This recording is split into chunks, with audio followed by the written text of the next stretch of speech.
My husband ended our 28-year marriage in less than 3 minutes. He didn't raise his voice, didn't look angry. He just slid the divorce papers across the kitchen table like he was closing a quiet business deal and told me he'd found someone younger, someone more ambitious, someone who wanted a different future. And the strange part wasn't how calm he sounded. It was how certain he seemed. Like he had already calculated exactly what I would walk away with and exactly what I wouldn't. What he didn't know, what he couldn't possibly know, was that 22 years earlier, my father had signed a document designed for a moment like this, a document I didn't even know existed. And the morning after my husband left, believing I had nothing, I received a phone call that changed everything. Because without realizing it, his decision to walk away had just triggered something he could never undo. The night Ethan told me he was leaving felt strangely controlled, like he had already rehearsed every detail before sitting across from me at our kitchen table in La Jolla, the same place where we had spent 28 years building what I believed was a stable life. And I remember noticing how carefully he placed his phone face down, how he folded his hands together, and how he avoided looking directly at me when he said my name in a calm, almost professional tone. "Caroline, I think it's time we talk about the future." And at first, I thought he meant retirement planning or selling the house, because we had discussed both recently. But then he paused just long enough for something inside me to tighten before he added, "I've met someone else." And the silence that followed felt heavier than any argument we had ever had, because arguments come with emotion, but this felt planned, measured, and final. And when I asked who she was, he exhaled slowly and told me her name was Madison, someone from a consulting project his firm had recently taken on. And he described her as ambitious, driven, and wanting a different kind of life. And I remember noticing how carefully he chose his words. Not cruel, not apologetic, just deliberate, like he had already processed everything and moved forward mentally before telling me. And then he reached into his leather briefcase and slid a folder across the table. And that was when I realized this wasn't just a conversation, it was a decision already made. Because inside were preliminary separation documents prepared by his attorney, outlining temporary financial arrangements, living situations, and timelines for filing. And as I flipped through the pages, my hands felt colder because the structure was careful. The house was held under his consulting company. Several investments were tied to business partnerships, and the temporary support outlined was modest, but technically reasonable under California law, which told me he had already spent time planning this. And when I looked up, he finally met my eyes and said he wanted to keep everything respectful and private, no conflict, no public drama.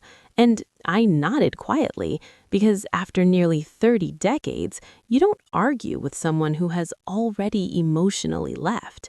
And when he stood up to leave, he hesitated for just a second, not long enough to change his mind, just long enough to confirm that this moment mattered. And then he walked toward the door, picked up his overnight bag that I hadn't even noticed earlier, and stepped outside into the quiet coastal evening. And when the door closed, the silence in the house felt unfamiliar, like something fundamental had shifted. And I sat there for a long time, trying to understand how quickly a life can change, noticing small things I hadn't before. The second coffee mug still in the sink, the calendar with plans we would never keep, and the faint sound of ocean wind outside the windows. And hours later, when I finally stood up, I realized something else. Ethan hadn't just left suddenly. He had been preparing for this for months, maybe longer. And yet, strangely, instead of panic, I felt a quiet stillness settling in, like something unseen had already begun moving beneath the surface, something I couldn't yet explain. because while Ethan believed he had calculated every outcome, he didn't know there were parts of my life even I didn't fully understand. And sometimes the most important changes don't begin with noise. They begin with quiet decisions made years earlier, long before you ever realize they matter. And if you want to see what happens when a carefully planned exit collides with something completely unexpected, stay with me. And if you enjoy stories about quiet strength and unexpected turning points, don't forget to follow and subscribe, because this is where everything starts to change. The next morning felt unusually quiet, the kind of silence that doesn't just fill a house but settles into your thoughts. And I woke up earlier than usual, half expecting to hear Ethan moving around downstairs like he had for nearly 3 decades. But instead, there was only the faint sound of waves rolling in from the coast and the distant hum of early traffic. And I remember standing in the kitchen holding my coffee, staring at the empty chair across from me, trying to adjust to how quickly everything had changed, when my phone buzzed with a call from Rachel, my closest friend. And her voice sounded hesitant, like she wasn't sure if she should say what she was about to say. And she gently told me to check social media, because Ethan had already posted something. And I almost didn't look because I had never cared much about that part of his life, but curiosity got the better of me. And when I opened the post, I saw him standing on a rooftop terrace beside a younger woman holding champagne glasses, the ocean behind them, both smiling like they were celebrating something new. And the caption read simply, "New Beginnings." And I expected to feel anger or heartbreak, but instead I felt something surprisingly calm, like the emotional storm had already passed and left behind something quieter, more reflective. And after ending the call, I spent the next few hours sorting through small, practical things, moving his remaining items into a spare closet, responding to a few messages from family, and trying to think about what came next.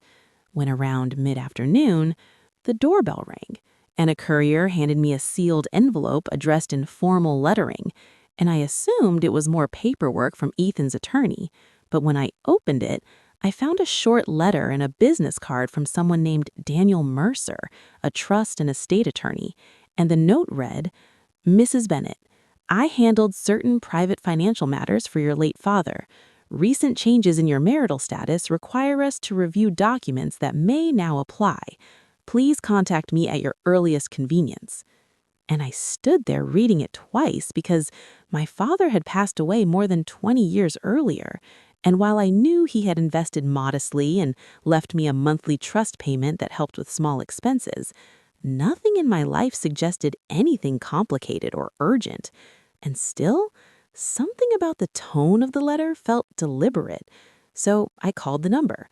And when Daniel answered, his voice was calm and professional, but he asked a few precise questions: whether separation had officially begun, whether financial disclosures were underway, and then he suggested we meet in person, saying some matters were easier explained face to face. And the next morning, I drove to a quiet office in downtown San Diego, where he greeted me with a folder already prepared. And as we sat down, he explained that my father had created a layered trust structure years earlier, designed to remain largely inactive until certain life events occurred. And he clarified that the modest monthly payments I had received were only a small portion of a broader arrangement meant to preserve long-term investments. And when he opened the documents and began outlining the portfolio, I initially assumed it involved property holdings or conservative investments. But as he continued, mentioning venture capital stakes, commercial real estate partnerships, and long-term equity positions, I realized this was far more extensive than anything I had imagined. And then he paused briefly before explaining that a major portion of the trust transferred control to me once my marital separation formally began, a safeguard my father had implemented to ensure independence, not as punishment but as protection.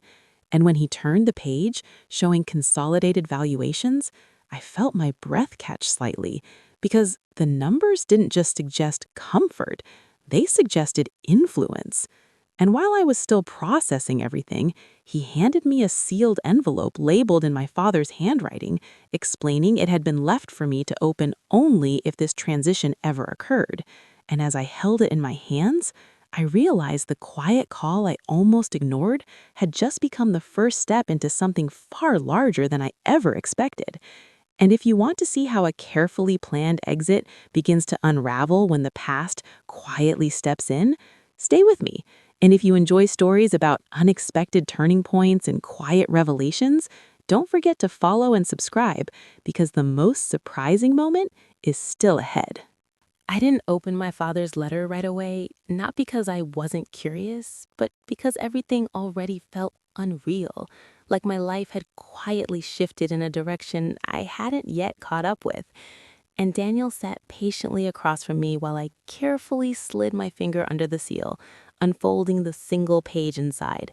And the handwriting was unmistakably my father's, steady and simple, and the first line made my chest tighten because he wrote, "Caroline, if you're reading this, it means life has taken a turn I always hoped you'd never face, but I prepared for it anyway." And I kept reading slowly as he explained that he never wanted money to shape my choices or define my marriage, which was why the majority of his investments had remained hidden within a long-term trust. And he wrote that independence mattered more than wealth, and if I ever needed it, he wanted me to stand on my own without fear or pressure from anyone. And when I lowered the paper, Daniel gently explained the final step, that once the legal separation filing became official, operational control of the trust entities would transfer gradually, not instantly, with oversight from advisors already in place. And over the next 2 weeks, I attended quiet meetings with financial managers, attorneys, and advisors. None of it dramatic, just careful conversations explaining holdings, responsibilities, and long-term plans. And slowly, the scale of everything became clearer. Diversified investments, commercial developments, technology partnerships, and legacy holdings my father had built quietly over decades. And yet, what surprised me most wasn't the value, it was the stability, the way everything had been structured to grow slowly and privately. And during that same time, Ethan's divorce filing officially moved forward. Temporary agreements signed, financial disclosures exchanged, and our separation became formal under California law. And I didn't tell him about any of this because there was nothing to tell yet, just meetings and information. And then, one afternoon, Daniel called to confirm that the transition had completed, the final documentation processed, and for the first time, I was officially listed as controlling beneficiary across the trust structure. And later that evening, while I sat quietly in my living room, my phone began buzzing with unfamiliar numbers. And when I checked a business news alert, I saw a short article announcing a leadership update within Bennett Global Holdings, noting a transition in controlling interests following estate restructuring. And my name appeared quietly in the second paragraph. Not dramatic, just factual. And minutes later, my phone rang again, and when I answered, Ethan's voice sounded different, careful, uncertain, and he asked if the article was accurate, and I told him honestly that I had only recently learned about everything myself. And there was a long silence on the line, the kind that carries realization without needing explanation. And he asked if we could meet, and I thought about it for a moment before gently saying I didn't think that would help either of us, because there was nothing left to discuss. And when the call ended, I sat by the window watching the ocean grow darker as evening settled in. And for the first time since he left, I didn't feel loss or anger, just quiet clarity. Because this wasn't about revenge or winning, it was about something my father had understood years earlier, that independence changes everything. And as I folded the letter and placed it carefully back into the envelope, I realized the most powerful part of this story wasn't the wealth or the headlines. It was the quiet freedom that came with knowing my future was no longer shaped by someone else's decision. And sometimes life doesn't close a chapter with noise.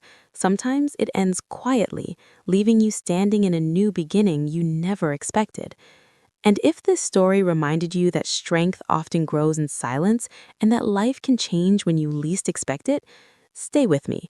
And if you enjoy stories about quiet resilience and unexpected turning points, don't forget to follow, like, and subscribe, because sometimes the calmest endings lead to the most powerful new beginnings.